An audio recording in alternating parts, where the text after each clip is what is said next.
नमस्कार दोस्तों, खेसारी लाल यादव ने फिर से आज तहलका मचा दिया। उसी के बारे में आज बात करने वाले। चलिए उससे पहले आप लोग खेसारी लाल यादव के फैन हैं तो वीडियो को लाइक शेयर कमेंट जरूर कर दें। 4 बार बोल रहे हैं, पढ़ने निकले वाले छात्रों को राजनीति से दूर रहना चाहिए। अबे पढ़ाई लिखाई में ध्यान लगाओ, IAS बनो और देश को संभालो। मैं आप लोग बता दूं, खेसारी लाल यादव का काफ़ी दिनों के बाद आज लोकगीत सॉन्ग रिलीज किया गया है। जो कि आज सॉन्ग जो रिलीज किया गया है वो फिर से खेसारी लाल यादव ट्रेंडिंग स्टार कहे जाने वाले ट्रेंडिंग में आ गए हैं। आप लोग के चहेते खेसारी लाल यादव।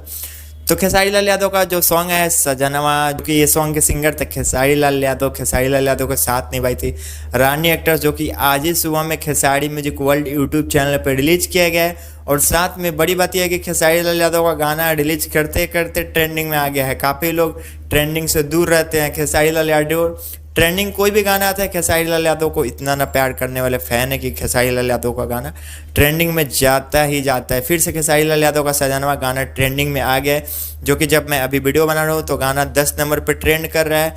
काफ़ी आप लोग फिर से काफ़ी प्यार देंगे खेसारी लाल यादव को तो गाना 1 नंबर पर ट्रेंड जल्द से जल्द करेगा। लाइक है ये सॉन्ग पे, लाइक है 95 के, मतलब कि 95,000 ये गाना को आदमी ने लाइक किया है। और साथ में खेसारी लाल यादव के ये गाना पे 4,70,000 अभी व्यू आए हैं जब मैं वीडियो बना रहा हूँ तब का बात है। और साथ में मैं बता दूं कि आगे चल के और ये बढ़ेगा भी, जो कि अभी खेसारी लाल यादव का गाना ये 10 नंबर पे ट्रेंड कर रहा है, जो कि काफ़ी वाल मचा है खेसारी लाल यादव का सॉन्ग सजनवा, जो कि काफ़ी आप लोग प्यार दे रहे हैं। मिलते हैं अगले टॉपिक के साथ, तब तक के लिए धन्यवाद। ठोक दीजिए महाकाल का ठोक दीजिए, 5,000 लौटे दिख जाना चाहिए। ये 4,000 के लिए मैं यहाँ पे